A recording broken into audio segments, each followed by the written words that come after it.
हाय, आत्ताच्या ह्या व्हिडिओमध्ये आपण आपले टेबल जी की ऑलरेडी आपण गुगल ड्राईव्हला सेव्ह केलेले आहेत ते आपण कशा पद्धतीने निंजा टेबल्स प्रोला इम्पोर्ट करणार आहोत ते बघणार आहोत।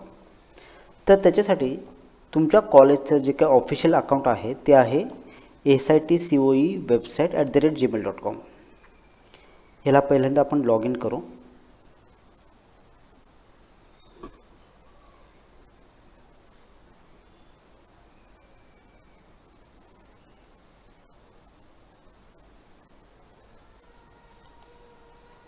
इथे आपण पासवर्ड टाकू।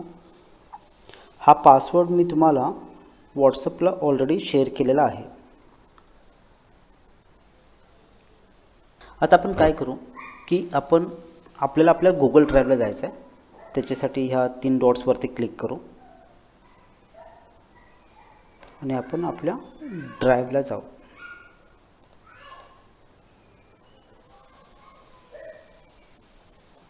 याच्यामध्ये आपले भरपूर टेबल्स आहेत। आता एक्झाम्पलसाठी आपण असं ॲझ्युम करूया की आपल्याला ही जी काही आर्किटेक्चर MOU लिस्ट आहे किंवा एखादा ॲकॅडमिक इयर हा जो काही टेबल आहे ही आपली एक्सेल फाईल आहे, हा आपल्याला इम्पोर्ट करायचा आहे। तर त्यासाठी आपण काय करू, सिम्पली ही जी एक्सेल फाईल आपल्याला इम्पोर्ट करायची आहे ती पहिल्यांदा ओपन करून घ्या।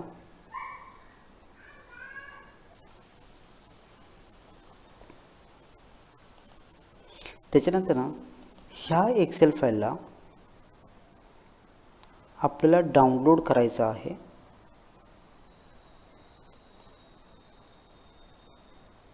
आणि त्याला आपल्याला compulsory comma separated values CSV ह्या फॉर्मॅटमध्ये आपल्याला एक्सपोर्ट करायचं आहे।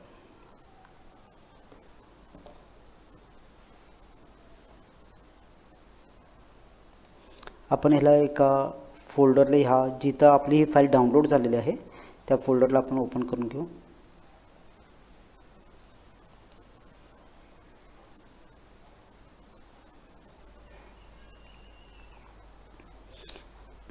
तर आता आपण जी काही फाईल डाउनलोड केलेली आहे ती ही आहे आणि ती सेव्ड कुठं आहे, E:/ला डाउनलोड्स नावाच्या फोल्डरमध्ये सेव्ह आहे। मग आता आपल्याला करायचं काय आहे, तर आपल्याला आपल्या वेबसाईटला लॉग इन करायचं। लॉग इन केल्यानंतर निंजा टेबल्स प्रोला ओपन करून झाल्यावरती इथे राईट साईडला तुम्हाला इम्पोर्ट टेबल नावाचा बटन दिसेल। या इम्पोर्ट टेबलवरती क्लिक करायचं। ह्याच्यामध्ये इथे आपल्याला सिलेक्ट फाईल आणि इथे कंपल्सरी आपल्याला CSVच आहे, त्यामुळे आपण मुद्दामनं ज्याला पहिल्या स्टेपमध्ये आपण डाउनलोड करत होतो त्याच वेळेला आपण तिथे CSV म्हणून डाउनलोड केलेला आहे। आपण चूज फाईलवरती क्लिक करूया।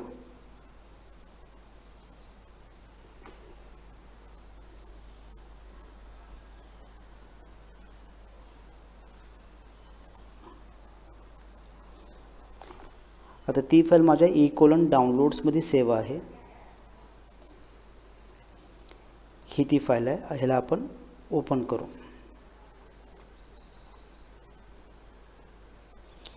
ही फाईल इथं डिस्प्ले झाली आणि त्याच्यानंतर आपल्याला इथं इम्पोर्टवरती क्लिक करायचं आहे।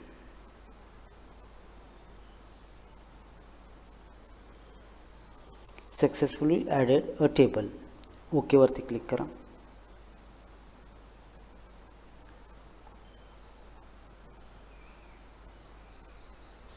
आता तिकडचे सगळे कंटेंट इकडं आपल्याकडं आलेले आहेत।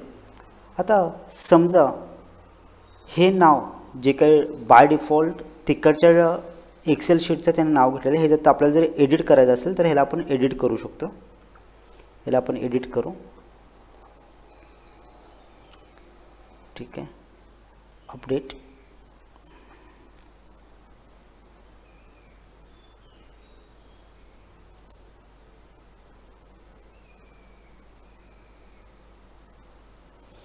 हा अपडेट झाल्यानंतर हा जे काही शॉर्ट कोड आहे हा कॉपी करायचा। ह्याच्यावरती कॉपी करण्यासाठी सिम्पली क्लिक करायचं। आपल्याला ज्या पेजवरती पाहिलं आहे त्या पेजवरती जायचं, फॉर एक्झाम्पल इथं ट्रेनिंग अँड प्लेसमेंटला आपल्याला समजा तो डाटा ॲड करायचा आहे, तर आपण त्या पेजला येऊ. त्याच्यानंतर ना इथे एडिट टेम्पलेटचं ऑप्शन आहे, त्यावरती अजिबात क्लिक करायचं नाही आहे. आपल्याला ट्रेनिंग अँड प्लेसमेंट हे बॅकएंडला येऊन सर्च करायचं आहे.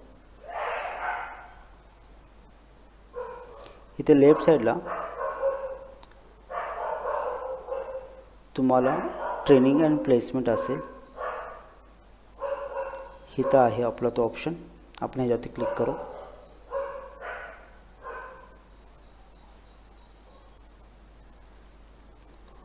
कन्सिडर करा आपल्याला ह्या डाटामध्ये आपल्याला ॲड करायचं आहे. आपण ॲझ्युम करवलं की आपल्याला ह्या पेजवरती डाटा ॲड करायचा आहे. ह्याला एडिट करू.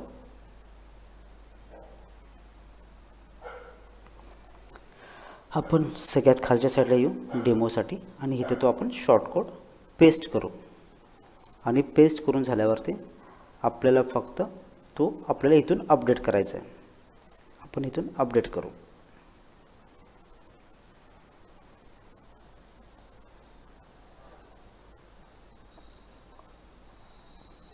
आपण इथे खालच्या साईडला स्क्रोल केला तर आपल्याला हा टेबल आणि अलॉंग विथ त्याचा डाटा इथं ॲड झालेला दिसेल.